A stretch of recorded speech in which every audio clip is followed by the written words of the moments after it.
Mr. Perez, I'm excited and honored to have Hayden with us tonight. Hayden is one of two Tiffin City School students, Crowd Elementary students, who was selected to read their Martin Luther King Day speeches last Monday during an event at what church? Faith Lutheran? Faith United Methodist. Faith United Methodist. The other one was Colton Waters, who couldn't be with us tonight. So we asked Hayden here tonight to lead us in the pledge and to also share his award-winning speech. Hayden? Go ahead, whenever you're ready, sir. If Dr. Martin Luther King Jr. were here in our world today, he would not want us to fight with the guns or fists. He would want us to talk it out with the love in our heart.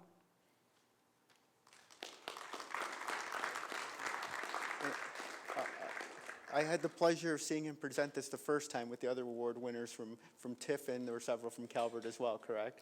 But you represented Kraut that night, and glad that you're here again. And what grade are you in? Second. Second grade. And can you tell the board what you like about Kraut School? If anything you like.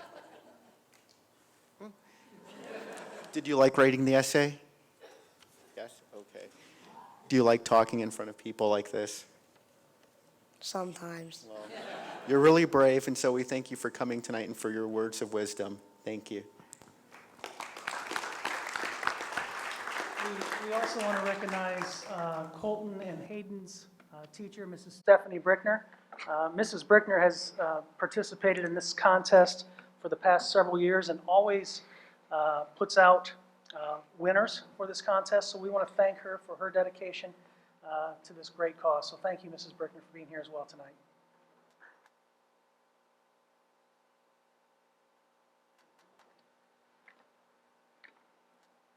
This time I'd call the meeting to order.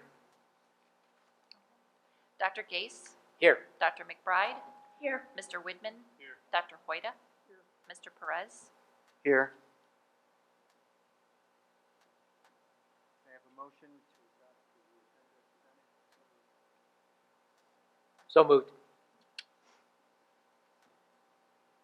Second. I'll second. Okay. Any discussion? Not. Dr. Gase? Yes. Mr. Widman? Yes. Dr. McBride? Yes. Dr. Hoyda? Yes. Mr. Perez? Yes.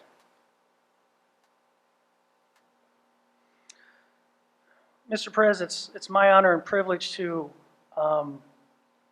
recognize some individuals here.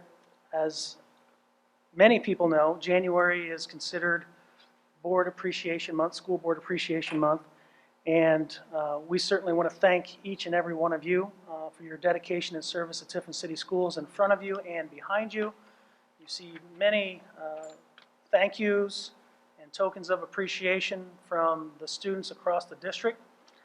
I know that Mrs. Tewitt has put on their Lincoln Preschool Facebook page a 6-minute video of the students. If you haven't had a chance to see it, it is incredible, to say the least, how students of that age level look at board members and what their responsibilities are. So I would encourage you to do that. And in recognition of the board, I want to read a short piece here to you, honoring our school board members. School board members exemplify local citizen control and decision-making in education. They volunteer hundreds of hours and an immeasurable amount of energy to ensure that our schools are providing the best education possible for the children of our community. For all their dedication, we are taking this opportunity to show them our appreciation during School Board Recognition Month. School board members are citizens whose decisions affect our children, what they learn, who will teach them, and what kinds of facilities house their classrooms. These are the men and women elected to establish the policies that provide the framework for our public schools. They represent the community and take this responsibility seriously by attending lengthy, sometimes challenging meetings, conferences, and institutes where they broaden their knowledge about education during numerous conversations about the schools and sessions before the Ohio General Assembly. Our school board is one of more than 700 such boards across the state. These boards enable us to have local control of public schools, meaning that decisions on school programming are made by local elected representatives who understand the community's unique problems, values, culture, and circumstances. With the advice and counsel of the educational professionals they hire, our school board has an impact on virtually every aspect of our schools. It's a huge responsibility and one that they do not take lightly. Too often we neglect to recognize the dedication and hard work of these men and women who represent us. The staff and students of our school district are asking all citizens to take a moment to tell a school board member thanks for caring about our schools, our children, and our community. So thank you to the dedicated men and women who make it possible for local citizens to have a say about education in our communities.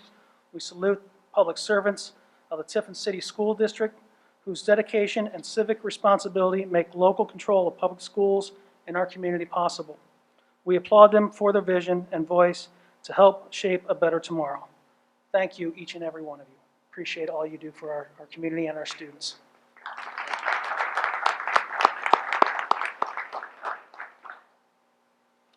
The second recognition I have is recognizing two of our outstanding staff members with the second quarter Crystal Apple Award.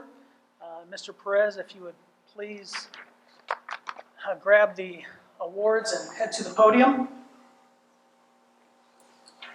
And our certified staff recipient for the second quarter is Mrs. Heather Wynandy. Heather, could you please come up to the podium?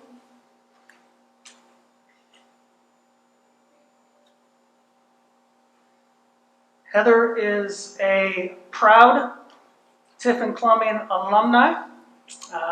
Heather was hired in Tiffin City Schools in 1990, which makes this her 30th year in education. And I believe all of those years have been at elementary and the Washington building in itself, where she currently is a Title I teacher at Washington K-1.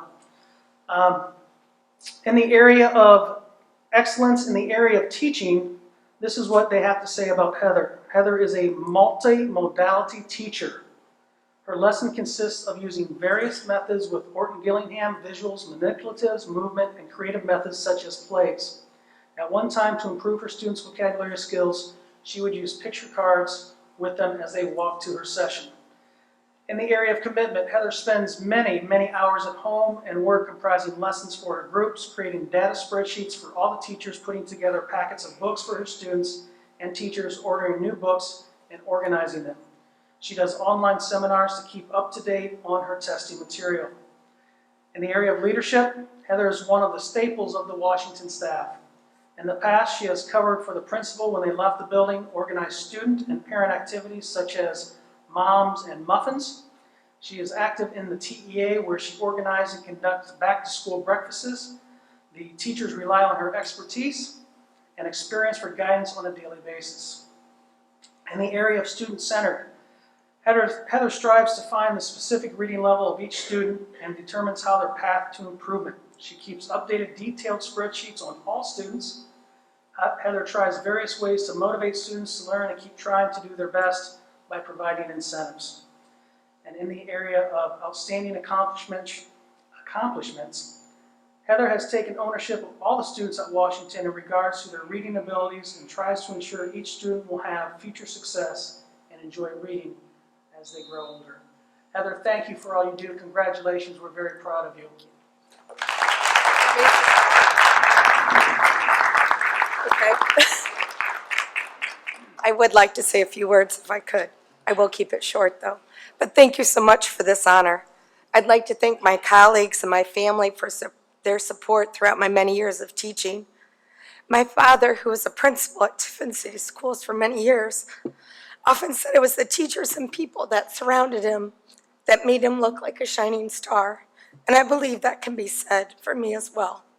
I know many employees of Tiffin City Schools go above and beyond their duties every day, and at least one car will be seen at the parking lot of Washington School at all hours of the day. The dedication of my colleagues is amazing and very noteworthy, and I feel very humbled to be recognized tonight, and I truly thank you for this award. Thank you.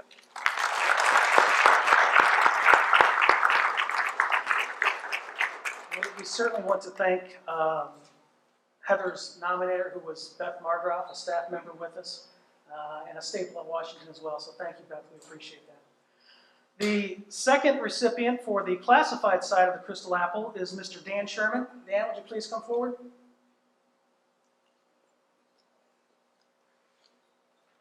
Dan is also a proud TCS alumni.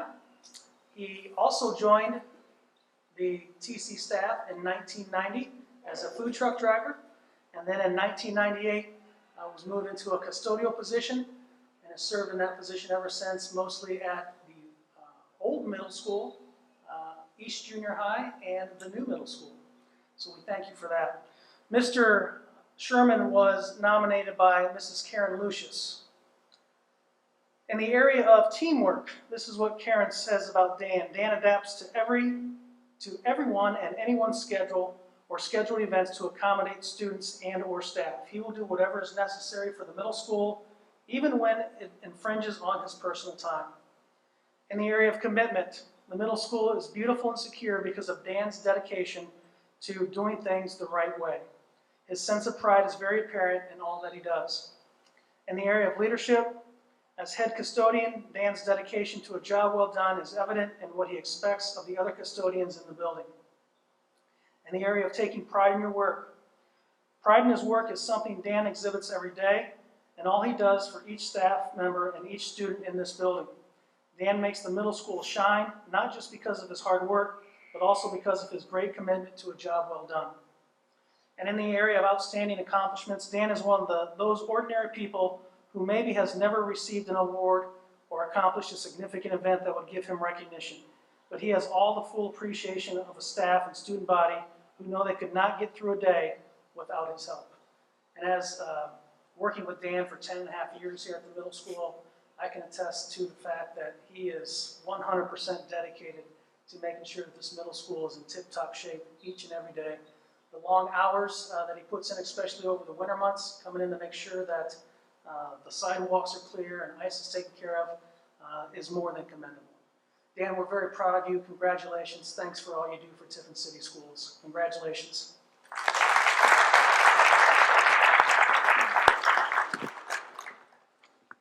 I just want to thank the board, thank Mrs. Lucius for this. I didn't really think I deserved it.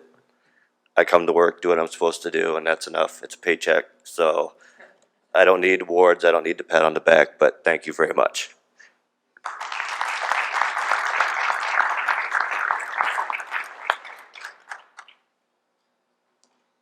I think they're both overly modest there. It's just their Saturday and somebody was working there at a fundraiser too. So on behalf of my family, thank you for what you do at the middle school and Washington School. So at this point in the meeting, we are now going to the board reports, correct? So Business Advisory, Dr. Gase.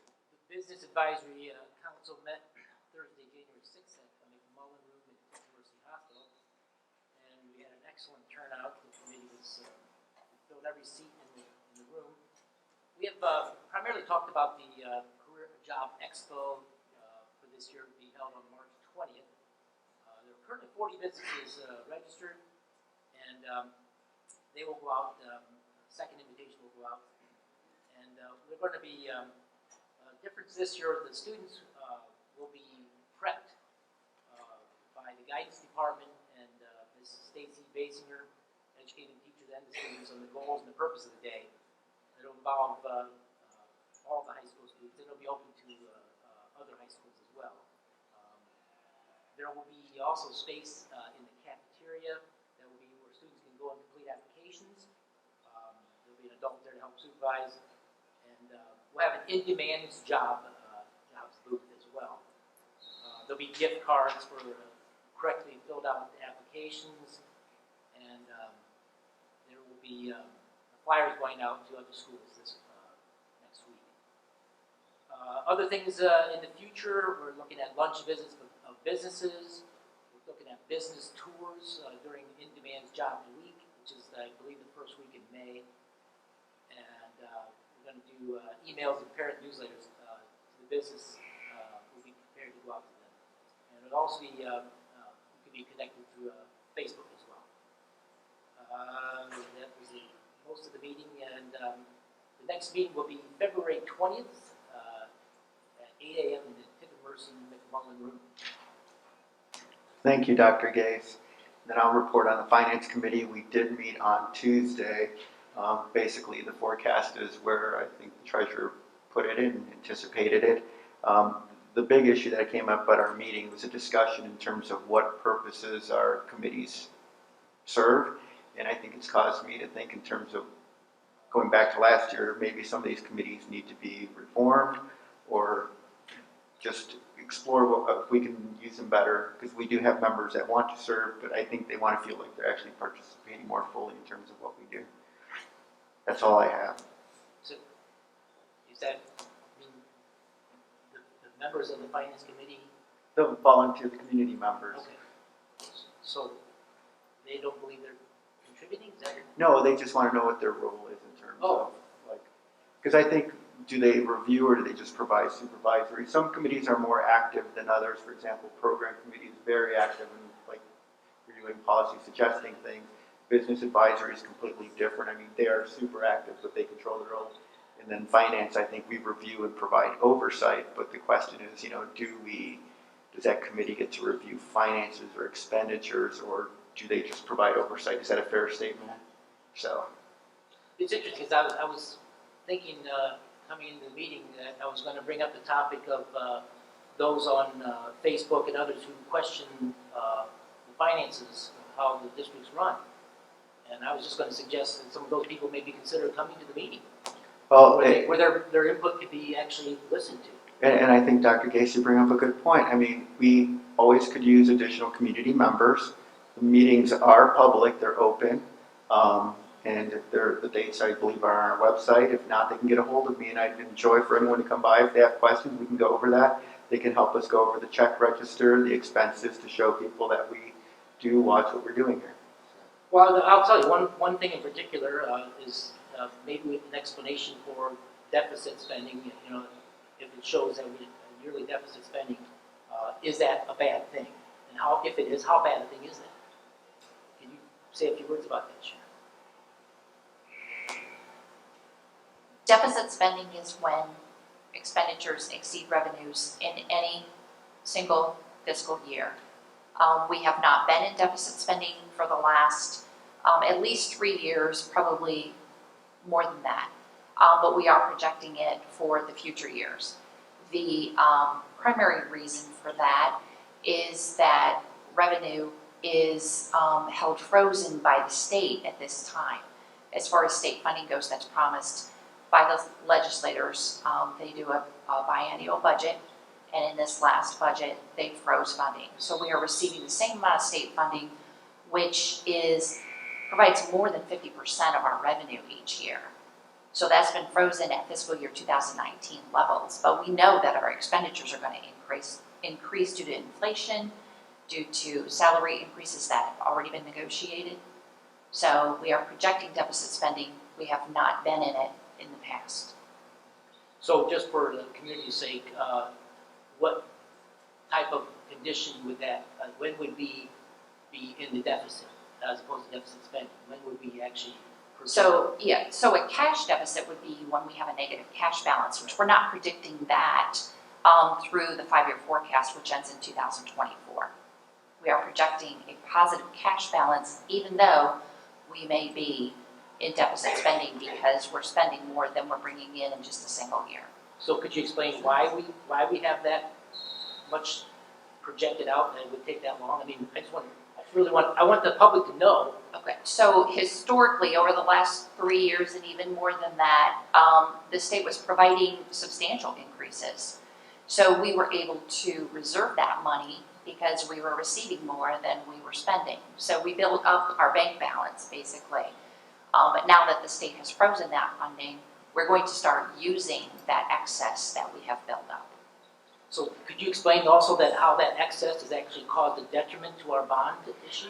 I'm not sure that it has. The bond issue, our state share has gone down a percentage point, I believe, in the last cycle, evaluation cycle. I know that valuation per pupil impacts that, and we did have a substantial valuation increase. Most of that was in commercial property. Now that will bring a little bit more money in for us. Residential properties are supposed to be held harmless because taxes are not supposed to be inflated for the typical homeowner, but commercial properties are different. So if valuation goes up, we will gain some revenue there. So with valuation going up, that makes the district look wealthier. So the state's going to contribute less. And the other factor is our amount of debt, which is decreasing because we're paying the middle school off. So valuation went up, debt went down, so that makes us look like a wealthier district. Thank you. So you're welcome. Appreciate the clarification. Thank you for the clarification. I think people have to understand that we can do things locally, but the state has frozen what it's giving us and has put the onus back on the local homeowners to make up that difference. If we want better schools, they're telling us we have to pay for it locally. I don't think you mentioned that one of the issues we have is the estate tax was changed and that hurt our district in terms of tangible property taxes. About how much has that cost our district? 10 years ago, we were collecting about $2 million per year in tangible personal property tax. That was eliminated, it was phased out, and we're collecting zero at this point. Yeah, and with that money, I think we'd be in far better situation here, but the state took that away and didn't replace it and kept us frozen there. So, and it requires us to do more things. So, and I think, as I said at the last meeting, the governor was gracious enough to give us more mental health money, but it has to be allocated in a certain way, and we can't use it for salaries, books. There was some discussion on the book fees. Book fees, we weren't allowed to use those on textbooks either. There are situations where we could have money allocated or appropriated for things, but can't use it for other things, or salaries again, or material needs, and we'd have money that we couldn't use and have to explain to the taxpayers we have money, but we don't. It's kind of difficult to understand, but I think most of the homeowners understand that they have homes and they understand that we have to pay bills and we have to raise the money locally. So. To kind of go back to your earlier question about why do we have a finance committee? It's not just to sit and give a rubber stamp. I know in my experiences, finance committee's been very active. I recall when Chris English was on the finance committee, even after he left the board, very active in helping guide us and direct us, identify when levies would be needed to project out how much it might be, and evaluate the expenditures. There's a lot that goes on in the finance committee. So, I applaud the people who have been there in the past, and certainly going forward, we need people that can analyze and think and question and make it work for everybody. And that's a good point about projecting when we might need a levy. The 5-year forecast is completed twice a year, and we do measure that every month. So the Finance Committee is measuring how that forecast is performing, and we can tell, then during that 5 years when we feel that our cash reserves are getting low enough that we need to ask for a levy. Right, and in terms of that, at the last, I think 2 meetings I have brought that up, that we are looking at that. And I think people have to understand, cutting a few thousand here, a few thousand, that's not going to resolve that issue. We're looking long-term planning, and unless the state comes up with some funding formula, we're going to have to look at something else. But I think that the Finance Committee at this point, we're just looking at the issues as to how all the committees work and how we're organized, and just answering some of the members' questions. That's it. But thank you, Mr. Woodman.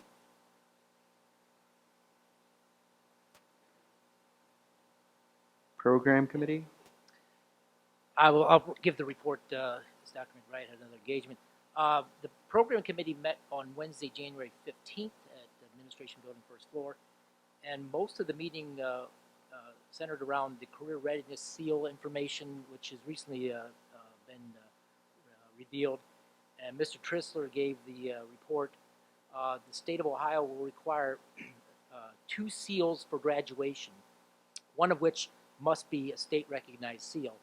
And the state-recognized seals, by and large, list about 6 or 7 options, 10, so quite a few options, including ACE 14.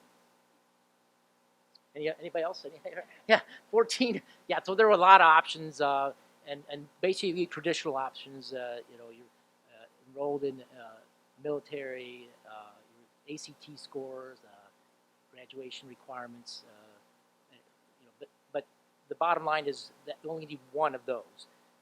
Then there was a seal that had to be required from a local seal, and each local district makes up the requirements for that seal. And that could be either in district leadership team, excuse me,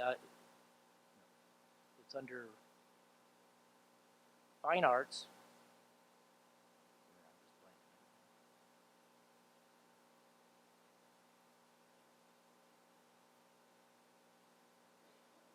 Performing arts, student engagement, and community service. Those three things. And the requirements for those three areas can be determined by the district.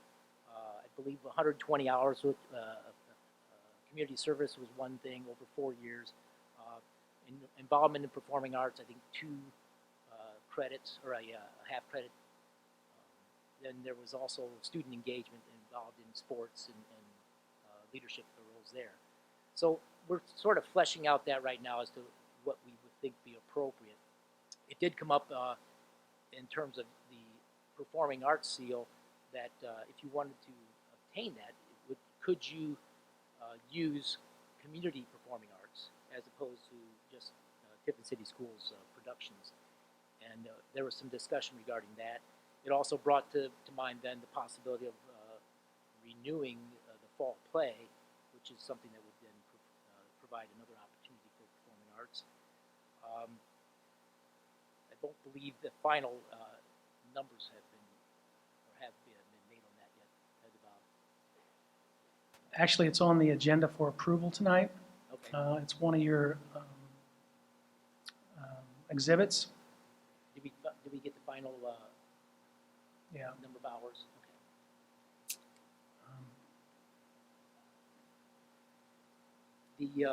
So there was a lot of discussion about that because a number of events or activities, for instance, the requirements for an athlete would have been like 8 seasons, I believe, wasn't it? Yeah. So the bar was set a little higher for athletes performing. But I mean, the bottom line is you want to reward those with a seal that have been active throughout the school in a variety of ways besides just academics. The other thing that we talked about was that we still, the readiness seal, we're still promoting that, although that's not required. We also talked about providing, we talked a bit about languages. We asked about the possibility of expanding our languages. In that, as it is right now, we have Mandarin and Spanish, 4 years of each. So the thought was, should we or could we reintroduce another Romance language, or would we rather say we already have 2 language programs? Could we introduce those at an elementary school level, thereby having potentially 8 years of Spanish or Mandarin, so that when a person graduates from Columbian, they've got potentially employable credential, which would be rather unique for a high school graduate. If you're conversational in a particular language, and I think 8 years is what I believe for Mandarin, and for that matter, I suppose Spanish too. But anyway, that was just an idea. We're not there's nothing moving on that, but I'd be welcome to community input on that. Next meeting will be February 9th, Administration Building, first floor, 5:15 p.m. Thank you, Dr. Gase. The Personnel Committee did not meet. The Records Committee met today, and there was no action, no records requested to be destroyed or no changes in the policy. Legislative report, the legislative liaison. Basically, the major thing that the OSBA has been watching is the current negotiations going on regarding the Ohio Educational Choice Scholarship Program. There was a compromise bill that the association supported, apparently that was pulled out, and there's another substitute going on right now. And what that would do is basically keep, I believe, the schools that are eligible on the list and raise the threshold for vouchers would go up to 300% of federal poverty for those. And I believe that we have one school that's eligible, correct, Mr. Bose? Yes, I believe It's so. Kraut. And so I don't know if under the changes it would allow for that to come off. And so that's the biggest thing going on there at this point. I haven't heard anything on Cup Patterson or anything in terms of anything changes in the budget. Vanguard Sentinel update, Mr. Woodman? Everything's going well out the Vanguard Sentinel. We're looking forward to selection for next school year, so there'll be lots of visits happening over the next few weeks. In construction, we're looking at having new entrances at both the Vanguard building and the Sentinel building to better monitor the ins and the outs of the people visiting. And I apologize, Dr. Hoyda, but support services?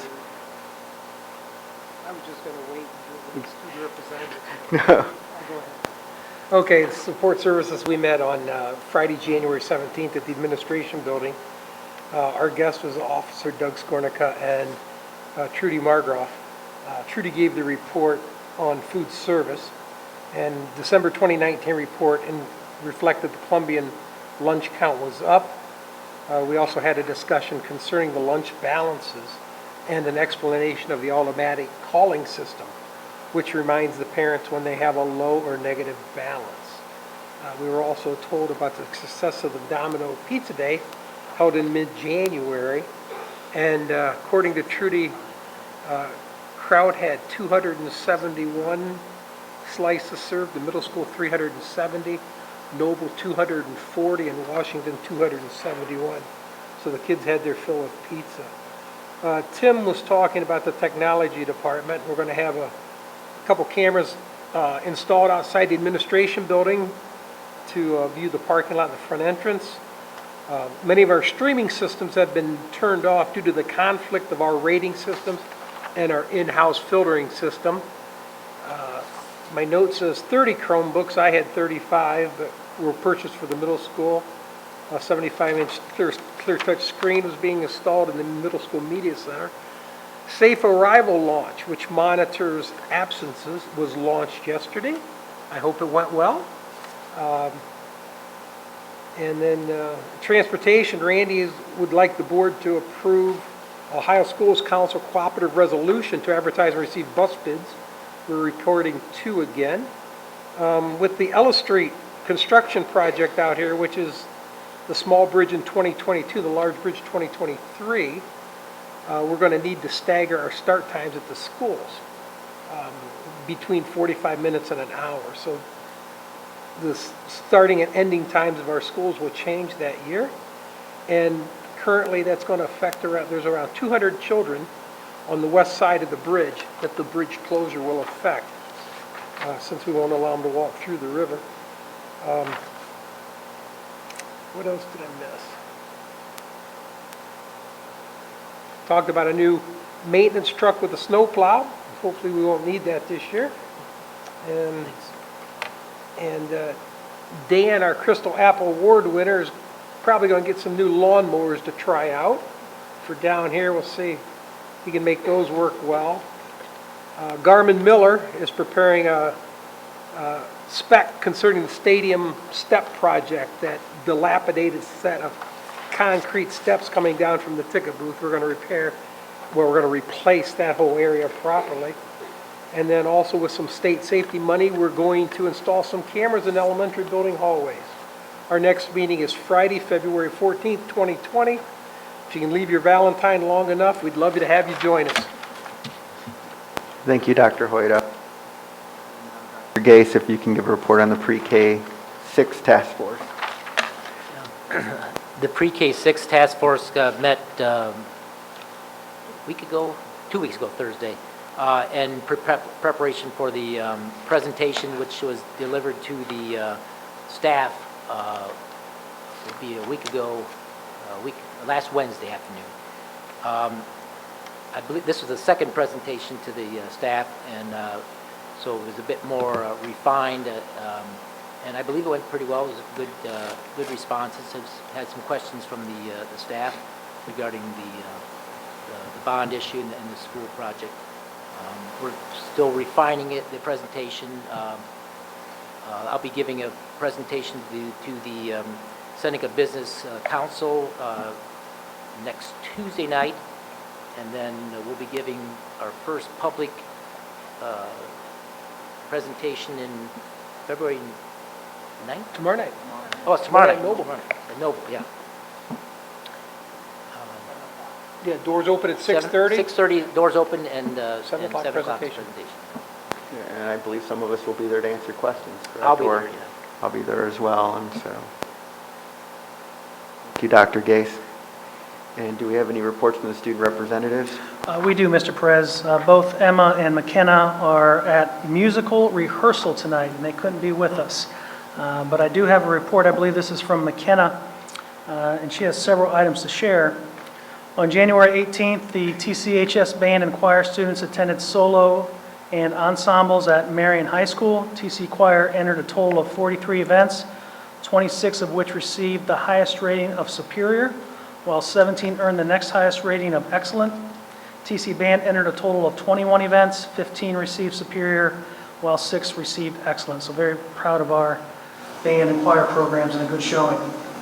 On January 24th, the TMS Science Fair students went to Tiffin University to compete at their science fair. It was a very, very nice event. I was able to be there to pass out awards. Tiffin University does a really nice job of hosting that event, and Mrs. Jennifer Church and Jim Mason do a great job of organizing that for our TMS students. Scheduling began yesterday with scheduling presentations to each class at the high school. The presentations will run all week. Students received instructions on scheduling from one of the school counselors after scheduling presentations are completed. This week, each student will meet one-on-one in individual meetings with their school counselor for individualized planning. Students interested in military service took the ASVAB today in school. TCHS offers the ASVAB every year to interested juniors and seniors. Many members of the different service branches showed up to meet students and helped proctor.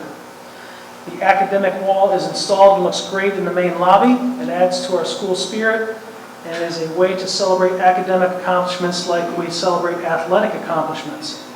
National Honor Society members, National Merit Scholars, AP Scholars, and students with outstanding ACT scores are celebrated on it. School Pride designed our academic wall and did a nice job with graphics and layout of the board. We celebrated a 1,000-point scorer in Abby Dreyfus, a girls basketball player, and members of the class of 2019 with a commemorative 1,000-point jersey on Friday, January 3rd. Abby and her family were in attendance since it was over Christmas break. It was great to see Abby. She was an awesome role model and leader for kids when she was at TC. It was an exciting evening for TC, Abby, and her family. A new non-school sponsored activity, Military Club, will begin on Wednesday, February 5th. Military Club will be hosted by U.S. Army personnel from the Fremont Recruiting Station. Over a dozen kids have asked about junior ROTC, or a military club where they can learn about life in the military, careers in the military, and education and benefits in the military. The U.S. Army staff out of the Fremont Station offered to start and host our club. It is the first of its kind in our area. The Army will meet with students on the first and third Wednesdays of each month. Club meetings will be like lessons to help kids learn more about life in the military. It also allows for the Army personnel to mentor kids. Lessons may include military rank and structure, marching 101, combat first aid, land navigation, and career and college planning. Students need to have parent permission to be part of the military club so that they know they are attending and being guided by Army personnel. Many students are excited about the first meeting. It'll be good for kids to get more in-depth guidance from military personnel and get to know them on a more personal level. Preparations are underway at the high school for the musical and for the district art show. Boys basketball is off to a good start, and as of January 25th are sitting at 7 and 6. Girls basketball is playing well together and put up a good fight against a state-ranked Hopewell Loudon team. Brody Conley finished second at the Maumee Classic as a 152-pounder. Joey Simcoe added a fifth at 170. Brett Minnick finished sixth at 126, and Kashawn Hatley ended eighth at 182 pounds. The team finished 10th out of 47 teams. In swimming, Jenna Shank swam the 100-yard freestyle in 1 minute 17.55, and the team of Jocelyn Hardina, Sierra Steinmetz, Maddie Johnson, and Mackenzie Hoffman won the 400 freestyle relay in 4:36.46, giving Columbian girls 2 victories in Saturday's dual meet at Norwalk. For the TC boys, Tristan Fanning took second in the 200 freestyle and 2:27.03, while teammate Myrick Hill, 1:05.73, was runner-up in the 100 freestyle. And finally, the Hall of Fame Committee has selected the inductees for their first enshrinement since 2008. We are excited about that. 7 individuals and 1 team will make up the class of 2020. The Hall of Fame banquet will take place on May 30th at the Marion Center on the campus of Tiffin University. And the names of those inducted will be named the first week in February. So I got to keep you in suspense for another few days. So thank you for those ladies for their report. Very well done. And time for the interim superintendent's reports and recommendations. Thank you, Mr. Perez. First up, we have Mr. Jim Craycraft. Jim is here to speak tonight about the bond campaign. As you know, Jim is going to be heading up that campaign, has been working diligently to get things in order. So, Mr. Craycraft, would you like to come up to the podium, please?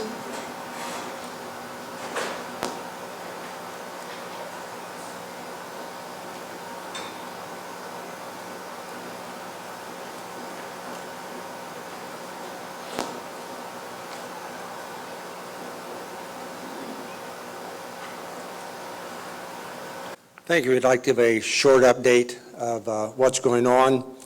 I was started about 2 weeks ago, and in the next 2 weeks total, I will have met or will meet with about in 30 different meetings regarding the bond issue. Being new to the Tiffin community, it's been a learning experience. I thank everybody for all their input. They've been very willing to help get things going.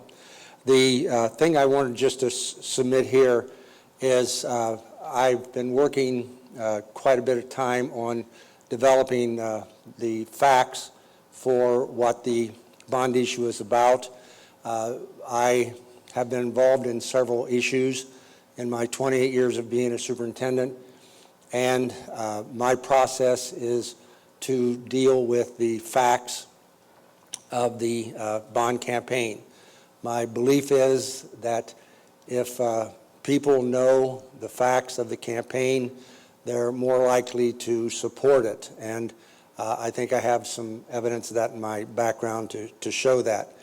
And so we've been doing that. The other thing that I do is that I use a lot of the staff for the campaign. I do involve the community, but I use the staff. The staff knows a lot about the school district and what's going on, and I think in this district I have about 400 people on my campaign committee, and that in itself is very positive to have that as opposed to 20 or 25 in a normal campaign. What you have in front of you is the start of the steering committee. The first page is just simply the organizational chart that I'm going to use. If you look at those, you can see many of those people are administrators in the district right now. And those are also the committees that I'm going to be using to proceed with this campaign. We won't start the campaign until the last week in February. I am a firm believer that you spend lots and lots of time in preparing and making sure that your process is correct, and then once you're prepared, then you go. And I think that works best as opposed to dragging it out for 6, 7, 8, 9 weeks. And so the campaign will basically last about 3.5 weeks. and that's been my process in the past, is prepare and then go. The second page is just a sample of the budget sheet that we use. I make sure that all the committees are financially stable, that we have the funds available to run the campaign, and then we keep accurate reports of what those funds are used for. And that is for the board and for me to make sure that we don't go in debt and then I have to dig into my own pocket to help support the campaign. And I don't like to do that. The third is just kind of the agenda that we use for the committee. This is the Finance Committee, and all of the committees will have a form like this. And it gives the membership, and we'll be adding to the membership on Thursday when we have our first meeting. And then I put down the project, and I list what I expect that committee to do. And then the last is I just make notes about some hints and suggestions that I want that committee to do. And then I leave it up to the committee to develop that process about what they want to do. Probably the key part of the campaign is that I develop a fact sheet. And it's very important that everybody, and the saying I use is sing the same song. When you're in any type of campaign, it's important that, first of all, everybody knows what it's about, and the second is that everybody says the same thing about it. It's a negative if you have two people saying two different things about the campaign. And so I really stress the fact that we're going to develop the fact sheet, and then everybody that's involved in the campaign can only say anything about the campaign that's on that fact sheet. And that seems to work quite well also. So we're still in the process of developing that fact sheet. I put it together, I sent it out to the board, to the administrative team. I have you look at it, comment back, I rewrite it, and probably in about another week or a half, that'll be final. And then once that's final, then everything in the entire campaign revolves around that fact sheet. And we proceed with the campaign at that point. We're doing pretty good. I have been involved with campaigns. I've looked at the data that's involved in this campaign, and all I can say is I wish I had the same situation in the other campaigns that I ran. To me, this is almost a no-brainer, and we just have to communicate that to the public, that this will definitely benefit this community to a large extent. And my goal is to get that information out to the public, that this is a great deal, and they need to take advantage of it. The last page, the white sheet of paper, is kind of the kickoff that I use for the campaign. We send a letter out to the entire community, and we simply just tell them what's going on, and to tell them over the next 3 weeks, we want them to pay attention to mailings, to Facebook, to emails, because all this stuff is about the campaign, and it's facts about the campaign. And we ask them to pay attention, to read, to ask questions, listed the names of the people to ask questions to, and then hopefully by March 17th we get a successful outcome for the campaign. So that's what's going on so far. Any questions with the process?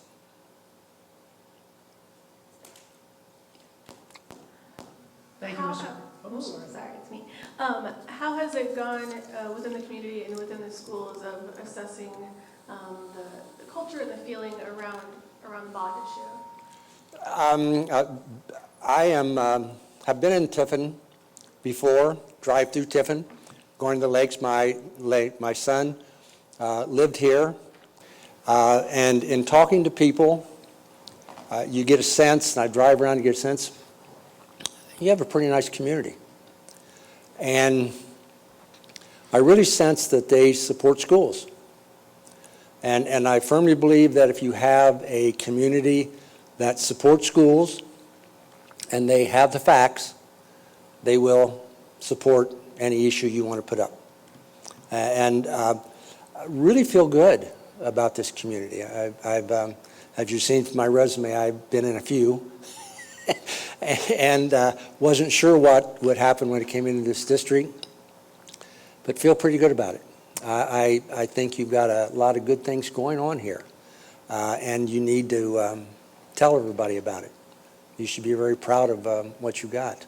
And hopefully that I can get the word out about what's going on, and we can move this school district even farther ahead. So.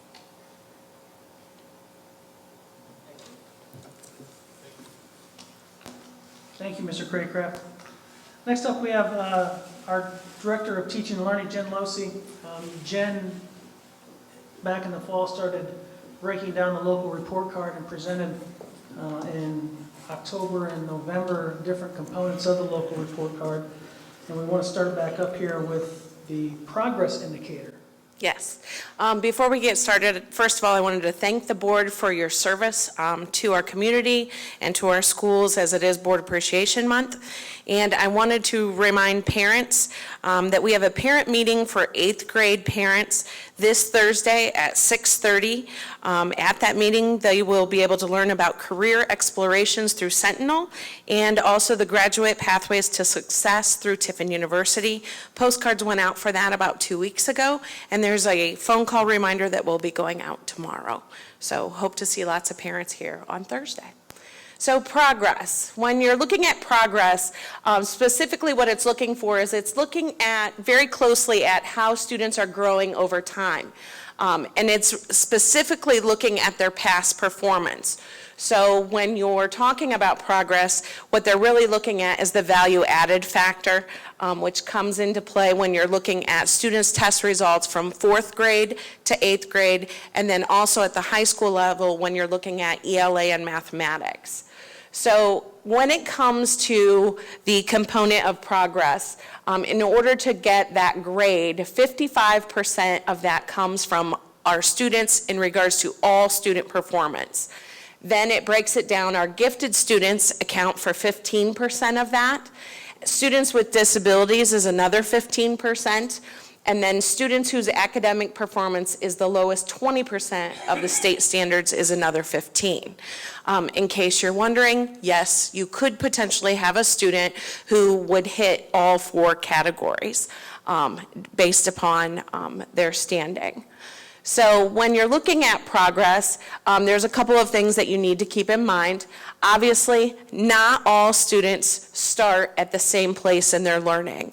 The state is well aware that students are at varied phases of their learning, and that there is a lot of difficulty in regards to what the teachers have to deal with on a daily basis to try to get them to perform at the desired level. So again, when you're looking at progress, they're looking at the student's performance the year prior to see how much did they grow over time, not necessarily did they grow an entire, did they meet the requirement of that grade level, but did they show a year's worth of growth over that time.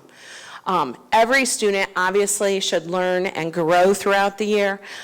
Growth is measured, again, as I said earlier, based on their performance on state tests, specifically looking at 4th through 8th grade, and then high school ELA and mathematics.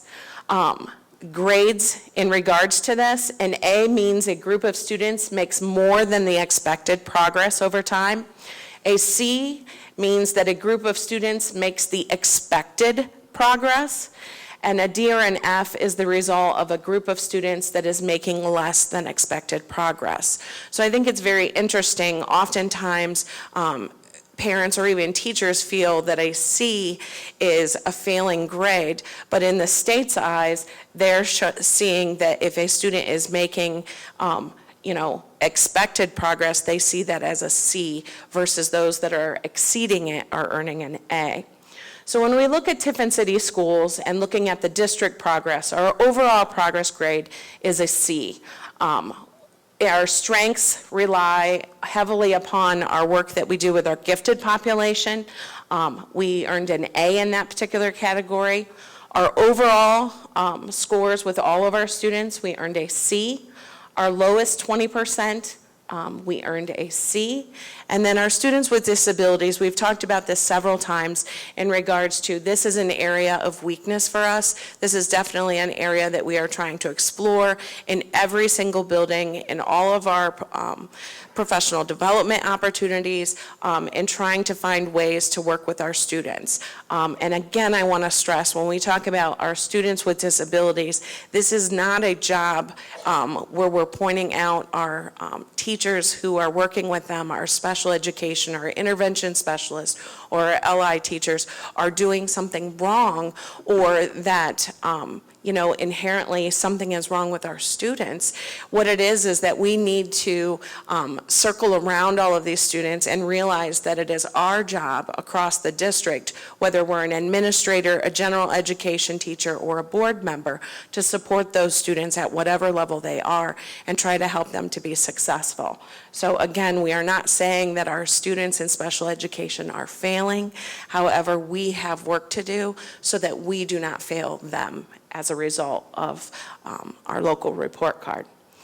When we look at our building progress, as I pointed out earlier, it's relying heavily upon those tests with 4th through 8th grade in our high school. So when you're looking at progress, we only have 3 buildings that have this measure. Noble, it's very important to point out, overall they earned an A for achievement with all of their students. Their gifted population, they earned a B, and the 20% population, they earned a C. TMS, gifted, is a very strong area for them. They earned an A, and with the 20%, those achieving 20% below, they also earned a C.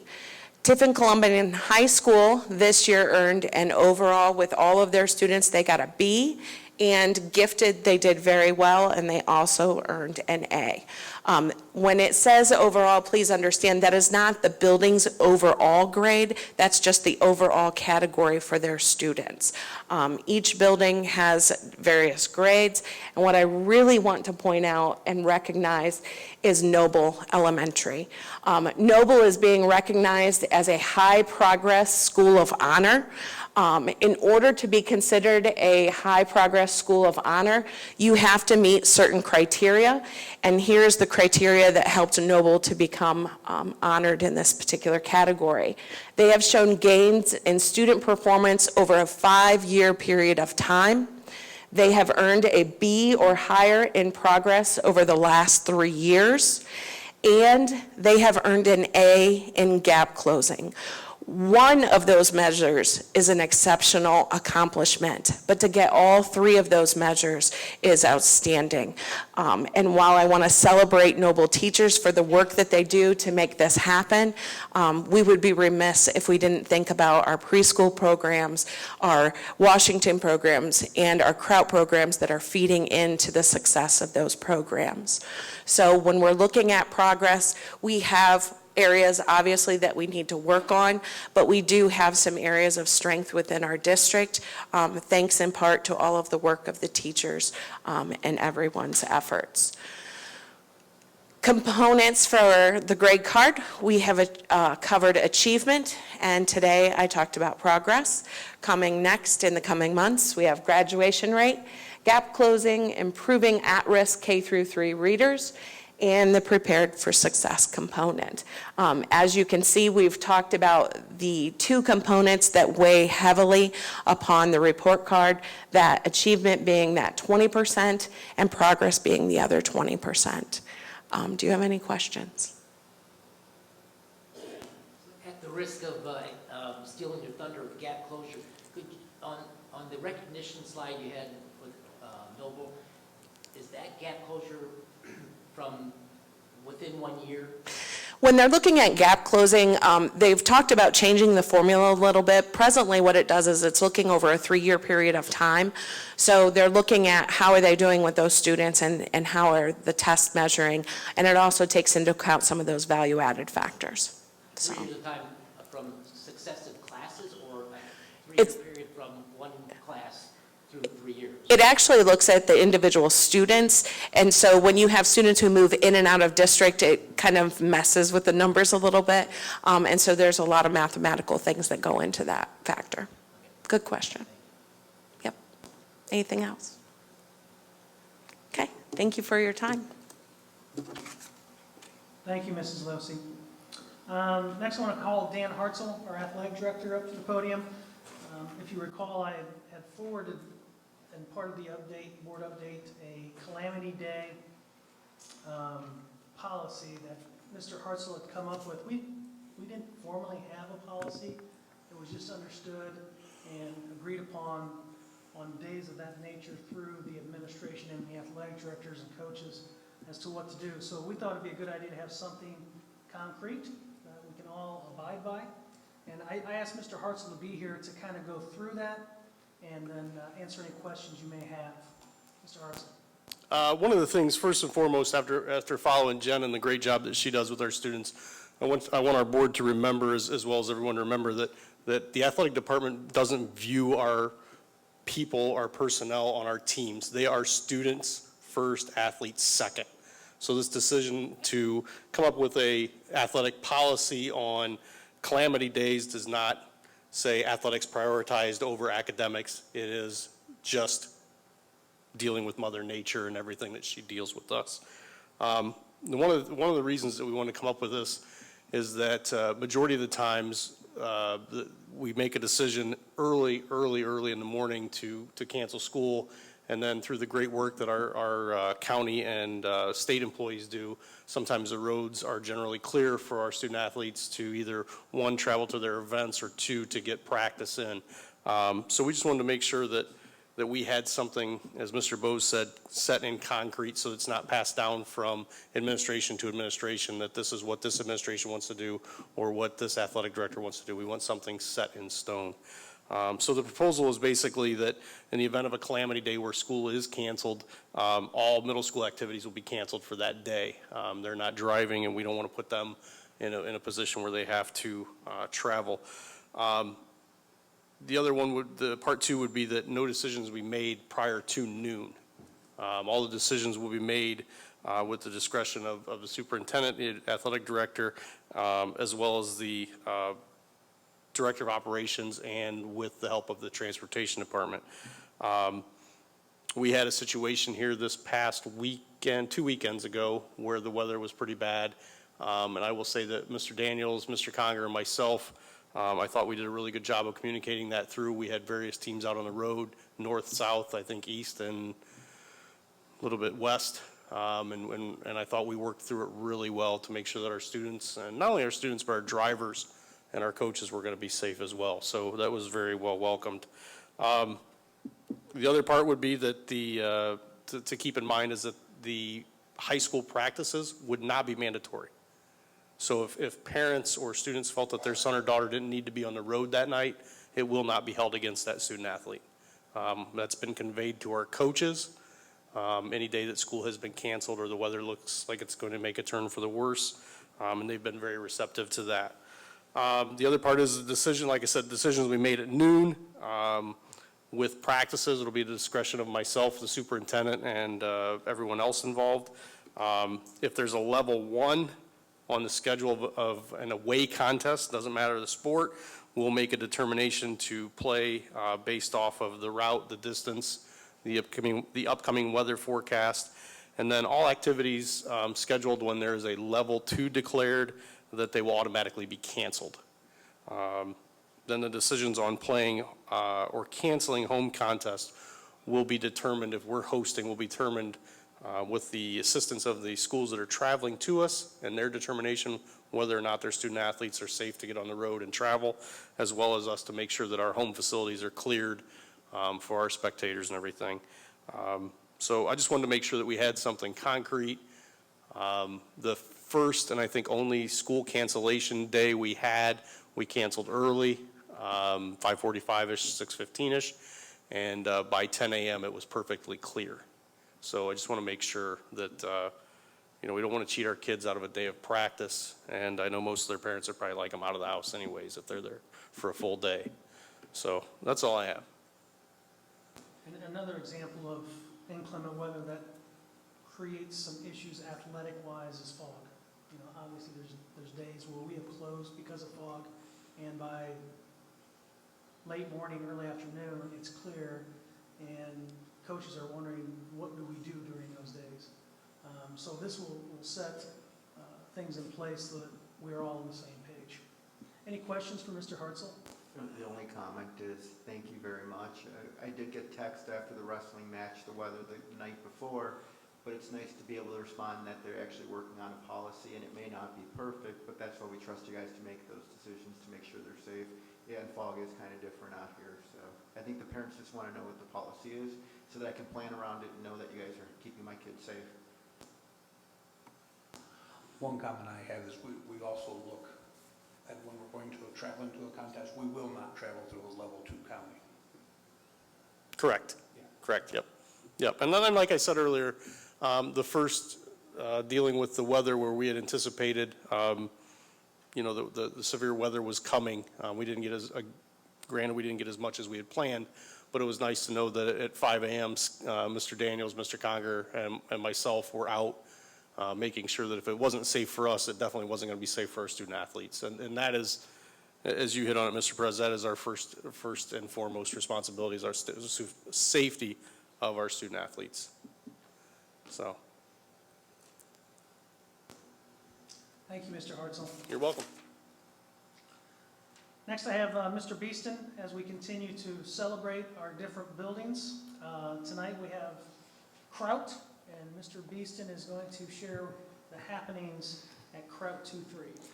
All right, I want to thank the Board of Education and Mr. Bose and Mrs. Losey for inviting me tonight to talk about some of the highlights over the last few years at Kraut Elementary.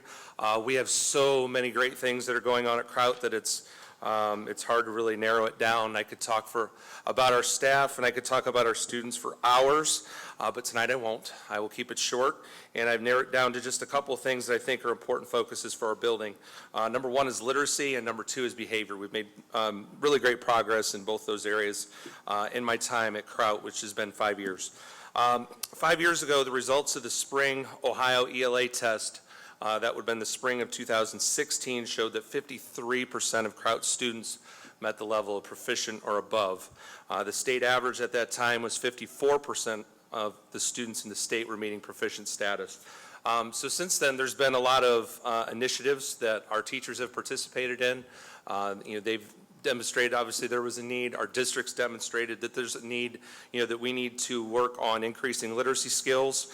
And because we're increasing those skills, the idea is that more students would reach proficient status on the state test. So I want to outline some of these initiatives for you tonight and what's helping us get to where we're getting to. 3 years ago, the Kraut staff began working with Mrs. Losey on mapping our curriculum. The purpose of that project was for the staff to be able to lay out what a full year looks like and understand the pacing of getting all the things in that they need to get within that year. The bulk of this work was completed during our professional development time. However, our teachers were also using professional learning community time to do that as well. At that time, our professional learning communities, or PLCs, we're meeting twice a month, every other week for an hour. Those meetings were by grade level, and they were just having grade level discussions, working on things such as mapping and other things like that. Fast forward to this year, that PLC time has transitioned to teacher-based teams. So now instead of PLCs, we're operating under TBTs, but we're still working the same time frame each month for the same amount of time and doing similar work. 2 years ago, the Kraut staff continued their work with Mrs. Losey, and they moved from mapping curriculum to identifying power standards and writing common form of assessments. The importance of identifying power standards allowed the teachers to identify the standards that are most important and essential for second and third grade students to achieve success. Similar to the mapping project, this work came a lot in a PD format, and then also teachers were doing a lot of work in PLC time, and they're continuing to do that during TBT time. 2 years ago also, the district contracted time with Jamie Barrows through the NCOESC. Jamie is a reading specialist, and she provides coaching to our teachers to improve guided reading instruction and helping to further develop student comprehension skills, phonics, spelling, and other literacy skills. In year one, Jamie spent time in our building in PD format, so teachers spent like half a day in the morning, or half a day in the afternoon, or even a full day at the ESC to work with her there. Now that we're into year two, we have a volunteer teacher within each grade. Jamie's working directly with them, and now teachers can go and visit that teacher to ask questions, observe those practices, and they can kind of work more collaboratively among the staff. 5 years ago, we began working with the Fountas and Pinnell leveling system. This leveled system is designed to assess fluency and comprehension skills for students to determine if students are reading above, at, or below reading level. It also supplies teachers with precise reading data so they can plan meaningful instruction with their students. F&P has tons of resources that we have gradually increased since we started using the F&P leveling system. We've used title funds, we've used book fair money, we've done other small fundraisers, and we've slowly, if I'm being honest, we've really nickel and dimed at trying to buy the books that we had. Last year, I went to PTO with a presentation, and through their generosity and their support, they made a major investment in these F&P books for us to have. Not only did they finish the one set that we were building, they actually purchased a second full set as well. So if you're thinking about our building, second grade in one hallway, or in both hallways, third grade in both hallways, there is a full set available now for each hallway. That investment was close to $20,000. So we're incredibly grateful for the support that they gave us to continue our work with Fountas and Pinnell. Another major project that we've had over the last 5 years is our mentor reading program. The first couple of years, that was a bit of a struggle. 2 years ago, under the direction of Sarah Cook, who's a teacher now here at the middle school, our mentor reading program exploded. It exploded again her second year, and that momentum has continued this year with Kathy Miller, who's running that now. We are seeing 40 to 60 kids in our mentor reading program. What the mentor reading program is it partners community people that have the free time to come in and spend time with kids, and they work with struggling readers to help them make gains. If you're thinking about our school, we have a population of special ed children who get to go see their intervention specialist for individualized instruction. We have a bottom 10% as far as reading levels go. They get title instruction. But that left us with a gap of students who were performing below level that weren't getting instruction besides from their classroom teacher. And what bringing the mentor reading program has done is allowed to have them in a one-on-one setting working on reading skills, and we've seen amazing gains with that. And with the explosion that we've had in mentors who are participating, not only are we reaching the students who are below level, but we have enough mentors to reach kids who are right at level, who we might call bubble kids, and getting them extra attention as well. And we're seeing great growth with that.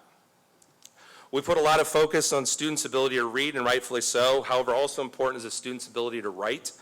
This year, the Kraut Building made writing is a focus, and they're making a commitment to writing through our lead measure work. Teachers have committed to a minimum of 45 minutes per week that students are spending on just writing. To maintain consistency, both groups have committed to teaching writing to our students using the RACE method. RACE is an acronym that stands for restate the question, answer the question, cite your answer, and explain your answer. Early returns from the fall ELA test from this past fall would indicate that students earned more writing points than any of our previous years. So while there's still work to be done as far as writing goes, we're very excited about that early progress.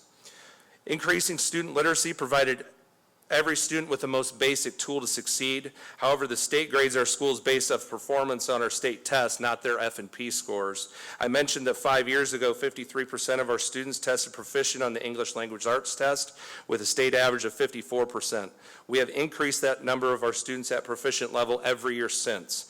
This past spring of 2019, that number has reached 75% with a state average of 66%. We are working hard to raise that number again with the goal of achieving 80% threshold. Just 3 years ago, that number seemed like light years away, and we're knocking on the doorstep to get there, and we're working hard to do that. I told you I also wanted to speak about behavior. My first year at Kraut dealing with student discipline was basically how I spent most of my day. There was very little time to do extra things, and if I had to sum things up very quickly, students just weren't very nice to each other. We were able to receive a grant from Dr. Garlapati and the White Fund through the Tiffin Community Foundation, and from there, the Kraut Cares About Character program was created. The idea was to teach students character traits, their meaning, how to demonstrate them, and then reward them for doing so. The first year of the program, 9 character traits were taught throughout the year. Since then, the focus has been narrowed to 5, and those traits are kindness, integrity, respect, responsibility, and self-control. Anytime students are caught demonstrating a character trait, their names are sent to the office, usually through email, and we announce those students during our morning announcements. Students then come to the office and they get a sticker to place on the character board in the main hallway, and they also get a character tag for their lanyard. The character board that's in our main hallway serves as a year-long tracker of how many students in our school have been recognized for a character trait, and each student has their own lanyard, and that serves as a demonstration of how many times they have been individually recognized for a character trait. Additionally, each month, one student from every class is selected as that classroom's student of the month. The student of the month gets a special t-shirt. They get a picture taken as a group, which is also hung in our main hallway, and they also get a pizza party at the school for a special person in their life to attend with them. Additionally, last year, all elementary staff was trained in PACS, the good behavior game. PACS is an evidence-based practice consisting of proven instructional and behavioral health strategies used daily by teachers and students in the classroom. PACS has provided our classrooms with a framework to have a management system in place that teaches appropriate behaviors instead of just disciplining inappropriate behaviors. My first year at Kraut, I saw 192 students related to discipline issues within the school, so that excludes the bus. Last year, I saw just 24. Those results are twofold. Number one, students are learning to be productive, well-rounded members of society, but additionally, teachers are spending more time on instruction because they are experiencing fewer behaviors and are no longer stopping from teaching and learning. Recently, the Kraut Building Leadership Team attended a three-day PBIS training. PBIS stands for Positive Behavior Intervention and Supports. PBIS is designed to teach behavioral expectations and reward students for following them instead of waiting for a misbehavior to occur before responding. While the Kraut Cares About Character program has similar characteristics, and so does PACS, neither are PBIS. The BLT team is now working on rolling the character program over into full-blown PBIS and combining that with PACS. What that will look like the rest of the year is we will be training staff on what that needs to look like, teaching them about the different aspects of PBIS, rolling out things like what our matrix will look like, developing and designing lesson plans and exit tickets to share with staff, and determining appropriate rewards and how we're going to fund PBIS as well. I want to thank you for allowing me a few minutes to talk about many of the great things that are going on at Kraut 2-3 Elementary. As I said, there are many, many, many more that I could talk about, but I wanted to keep it brief. I should also state that none of these things could be accomplished without the supportive and caring and hardworking team that walks through our doors every single day. My staff is amazing, and they have nothing but student success and care for student number ones in their minds, and they do that every single day. Thanks, Bill. Mm-hmm. Appreciate it. Mr. Beeston, thank you. Thank you for letting me visit your school, and I got to see your teachers and the kids actually applying PACS. So they're very familiar with it, and I think if you see the kids and see how they react to the Kraut Cares program that you had, they love it. And I think it makes them take ownership of their own behaviors and their own rewards. They really love it. So keep up the great work and that staff there too. Thank you, Mr. Beeston. Appreciate your time tonight. One additional item, hot off the presses. On February 9th, we have just learned that TCHS choir section leaders will perform the national anthem at the Toledo Walleye hockey game. So if you're a hockey fan and you're going to be in the Toledo area on February 9th, our choir will be performing, or our section leaders will be performing the national anthem. So that is all I have for this report. Any questions for me?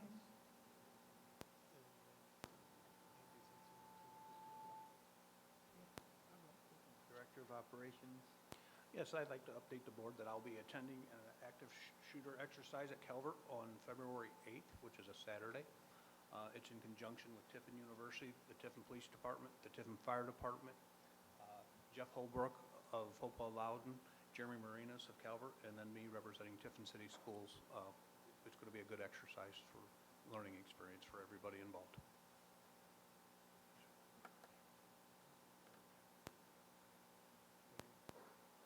Any additional items? I'd just like to thank the board for their support. The opportunity for the public to address the board. For our policy, each person addressing the board shall give his or her name and address. If several people wish to speak, and each person is allotted 3 minutes until the total time of 30 minutes is used. And during that period, no person may speak twice until all who have desired to speak have had the opportunity to do so.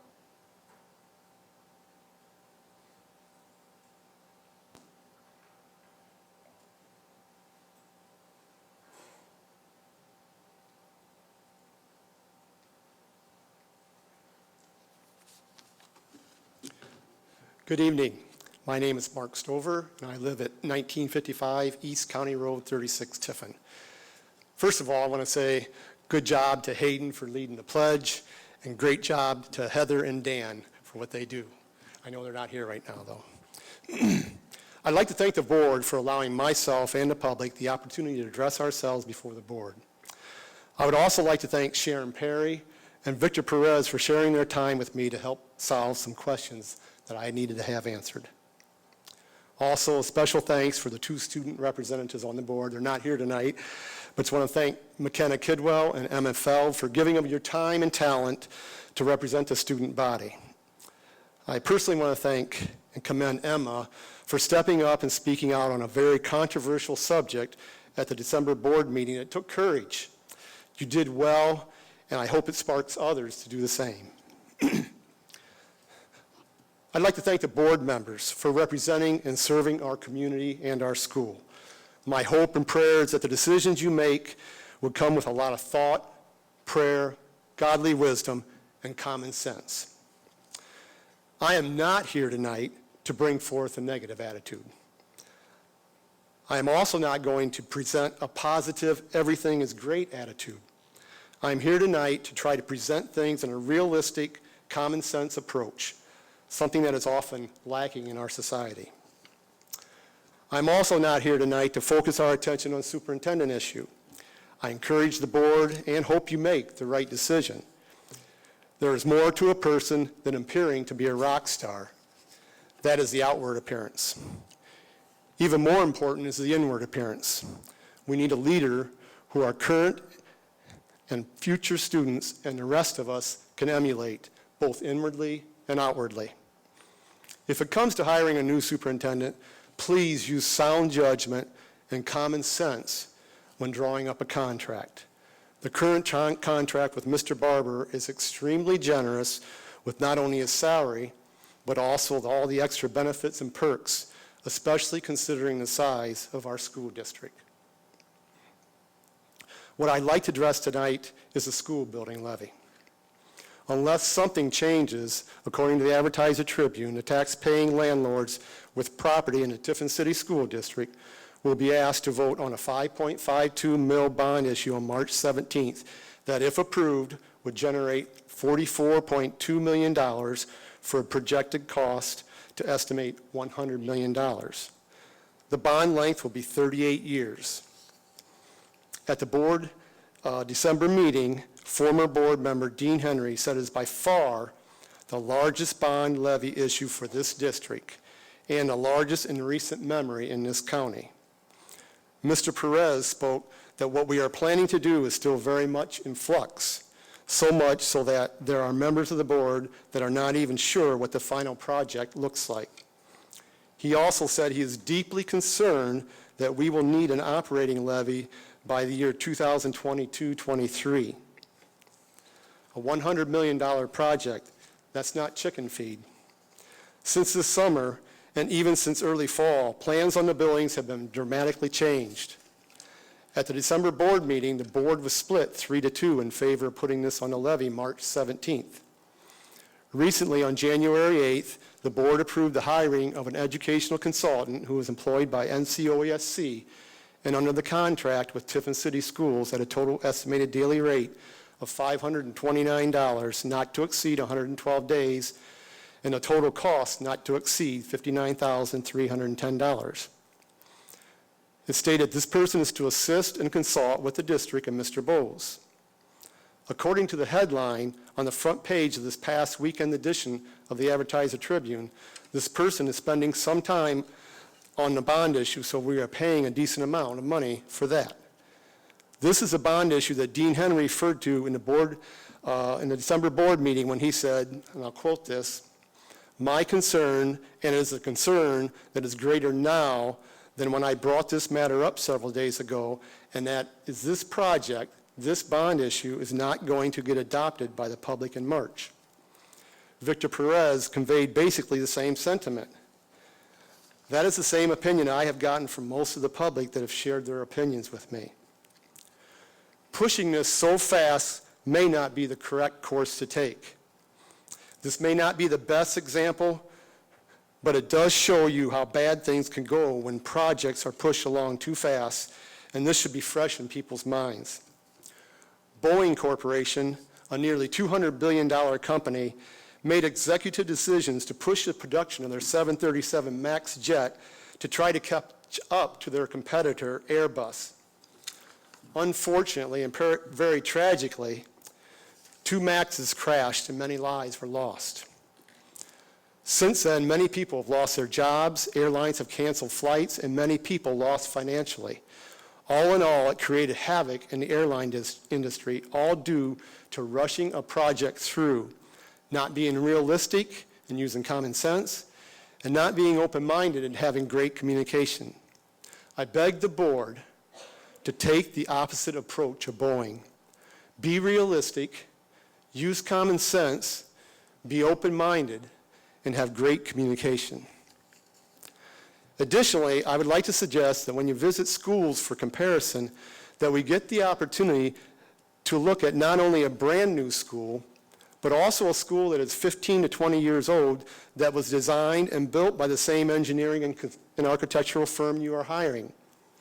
A new building may look nice, but one that is several years old may show defects if there was shoddy workmanship and inferior materials. It would be nice to have custodians available to talk to, for they are the ones who usually know the condition of the building. I'm pretty sure if we did a walkthrough with the custodians of this building, which is now 17 years old, I believe, that they could alert us to several issues that we could have concern for in a new building. It's just one way of using the knowledge and hands-on experience of people who are involved in the daily operation of our schools. If you'd like to take a look at a high school that would be partially torn down due to a new one being built, you can visit Fostoria High School this Saturday, February 10th from 10 to 1 during an open house. You can also view over 1,500 lots of merchandise that is being auctioned online. Fostoria built new schools with funding from their local taxpayers in the state of Ohio. Make sure you tour the section of the high school which is to be demolished, including a kitchen and basement, and decide for yourself if this building is deserving of the wrecking ball. Since everything has to be new in the new building, all the furnishing and equipment from the old building have to be auctioned. Check them out, especially all the kitchen equipment. Remember, the state dictates this to happen. So is this realistic and using common sense? I just want to thank you for allowing me this time and for being patient and listening to me.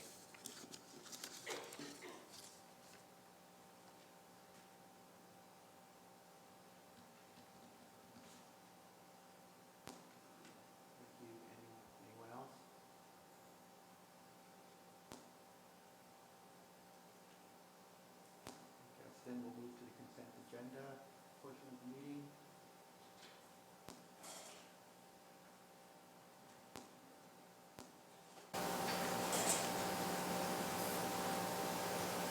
I have the recommendation from the superintendent to adopt the consent agenda. Do I have a motion to do so?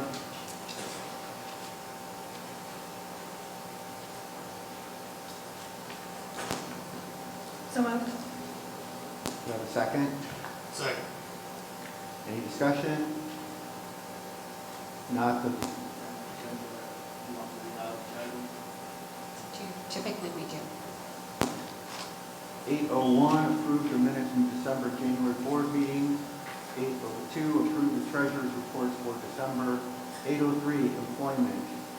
And includes support staff, professional staff, substitute teachers, support staff effective 2019 as well. Support staff changes effective for 2019-20 school year. Substitutes educational aid for the 2019-20 school year. Pupil activity contracts and volunteers for the 2016-2020 school year. 8:04, donations and grants to the district, Tiffin Middle School, Noble, Proud, Lincoln. 8:05, statement of purpose budget reports 2019-2020. 8:06, statement of purpose budget reports 2020 to 2023. And 8:07, recognizing stipends that were awarded, and that's to classrooms, mentor support. And I believe that all the consent items. So, any discussion or just vote? Dr. McBride? Yes. Mr. Whitman? Yes. Dr. Gase? Yes. Dr. Hoyda? Yes. Mr. Perez? Yes. Turning to action items number 9. There's 9.01, approve the Tiffin Middle School curriculum guide for 2020 to 2021. So moved.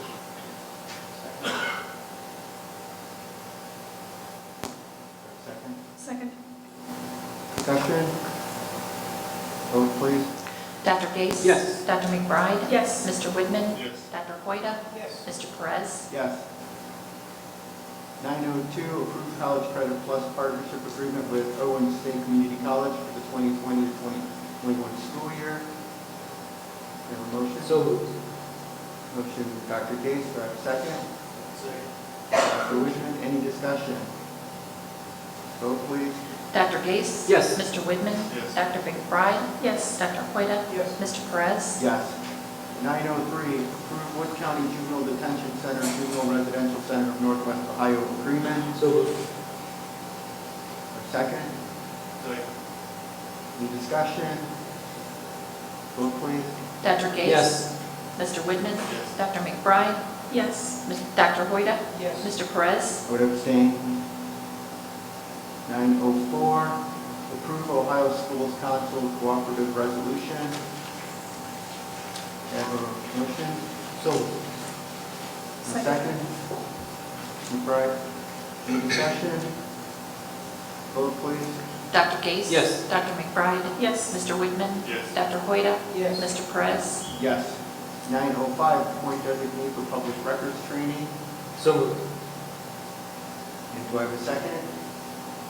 Second. And Mr. Whitman, any discussion? Vote please. Dr. Gase? Yes. Mr. Whitman? Yes. Dr. McBride? Yes. Dr. Hoyda? Yes. Mr. Perez? Yes. 906, approve resolution authorizing membership in the Ohio High School Athletic Association for 2020 to 2021.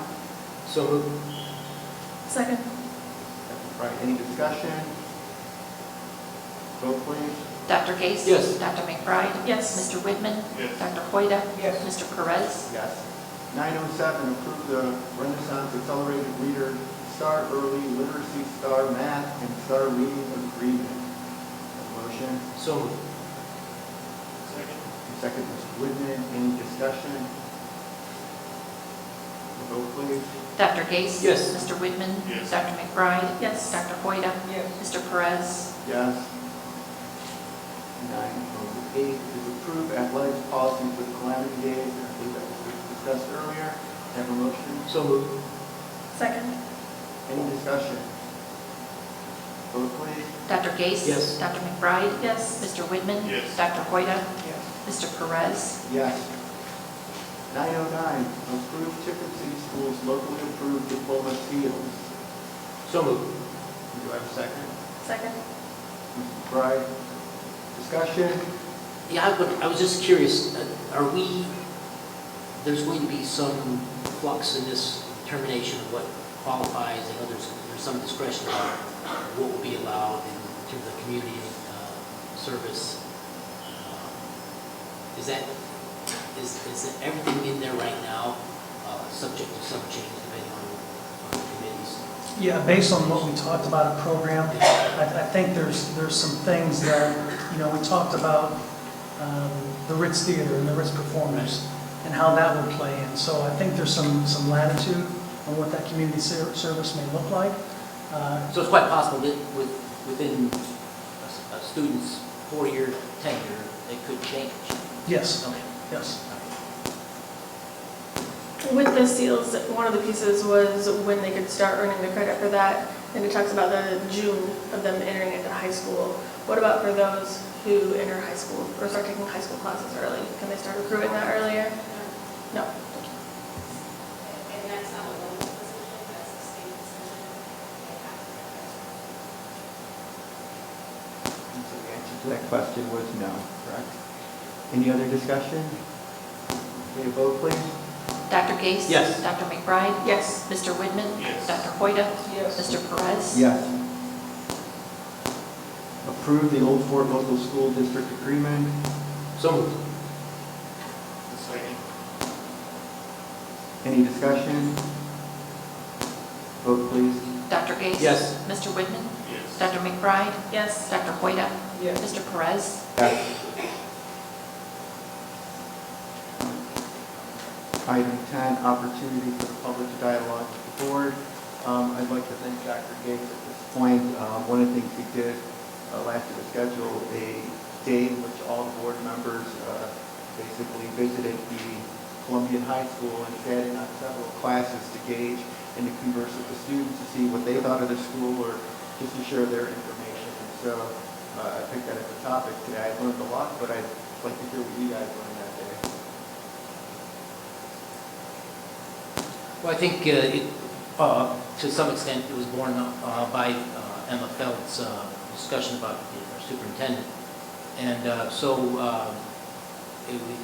Mr. Whitman and I had a discussion with Mr. Trisler, and it was thought that it might serve us well to hear what the rest of the student body might have to say about the situation, or in general, what board service amounts to. I, for one, took the opportunity to recommend that students remember that there are basically 3 kinds of information. There's information that you know and you can verify. There's information that you think you know, but it's not verifiable. And there's information that you do not know, you'll never know.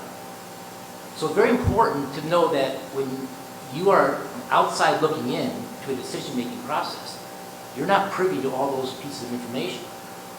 That's why you elect a board to look over all this information, and you trust the board to make the right decision. And I think that was what I tried to emphasize and make it clear in the classrooms that I talked to. And I thought, for the most part, the students understood that.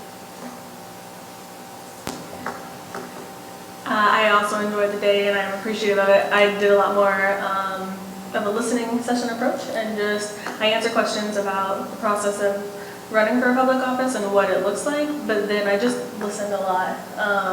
And I learned so much. Our students are exceptional, and so are the staff and the faculty that work with them. So I was able to compile a list of things that I learned and share that with Mr. Bose. And it's exceptional, the things that they are aware of and the things that are pressing for them. So it was really cool to get to hear it from their point of view. It's something that I would be open to doing more in the future.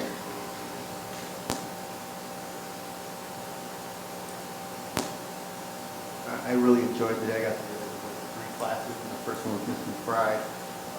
They were different. Each student had different desires. Some actually were interested in the process. A lot of them were interested in sharing what they thought about, what things they'd like to see at the school. First of all, I think one of my impressions that I made about Tiffin Columbian was, for me, I was overwhelmed by the number of students that were involved in extracurricular activities and in multiple extracurricular activities. I mean, for a school of our size, It just shows great participation in our schools. And they actually, I think, were surprising because they wanted to do more.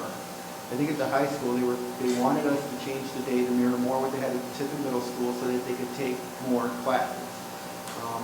To echo what Dr. Gay said, they wanted to take French. They just want more of a selection is what they wanted. I had one student mention Latin as well. Some wanted history clubs. And then trying to explain to them how things work and how to get things done if they wanted them. That was an interesting process too.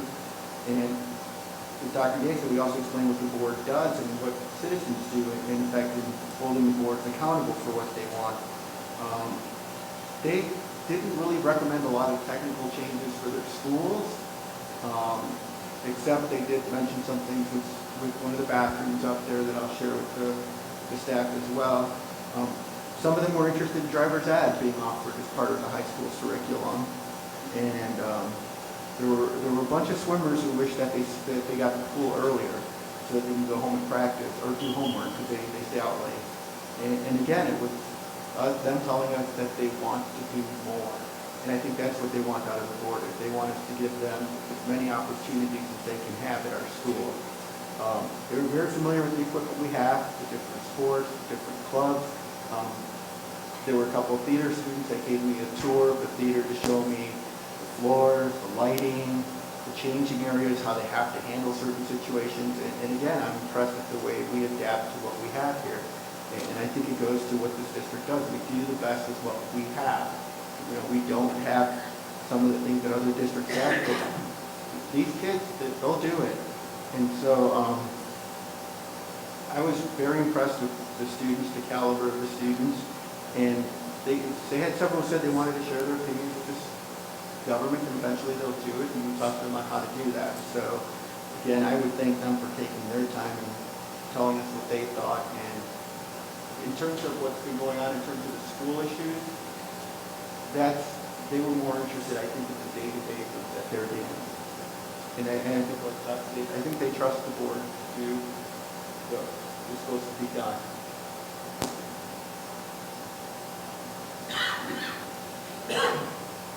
I think all the students in the classes that I attended, Mr. Edmonds' classes, they all wanted air conditioning, except for one student. She thought that, I think I sensed that she thought that builds character and toughness if you could deal with the heat. Which I thought was interesting because I think in talking to Mr. Trissler, that is one thing that seems to be lacking in our students is the resiliency, if you will, the ability to take adversity and work in spite of it.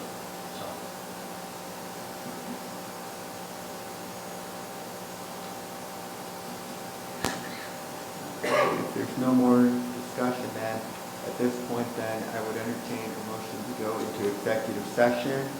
And the purposes of that are to consider the employment and compensation of a public employee and to consider the dismissal or discipline of a public employee. Is that supposed to be plural or singular? Oh, wait, sorry. Thank you, Dr. Hoyter, for pointing out. We have item 11, also board discussion, is Mr. Craycraft has prepared a letter that I think he would like to circulate on behalf of the board, correct? And we all have a copy of that. And so I don't know if you guys want to discuss that, or I can just circulate it. I've already signed it, so. I've already seen it. Right. But I think you sign one, I sign one, so we can all sign one. We have one copy. Anybody else want to address the board on that issue? Okay, then at this point, then item 12, I'd have to go into executive session for the purpose of to consider the employment compensation of a public employee and to consider dismissal or discipline or discipline of a public employee. And that's where it carries that to be singular plural on that. Mr. Bose, can you confirm that? Dismissal or discipline of public employees or employee? Is that singular or plural? Singular. Singular. And my understanding is there may be action afterwards.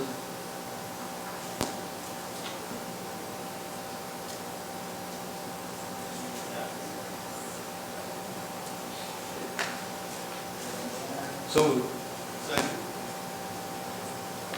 Okay, any discussion? If not, vote. Dr. Gase? Yes. Mr. Whitman? Dr. McBride? Yes. Dr. Hoyda? Yes. Mr. Perez? Yes.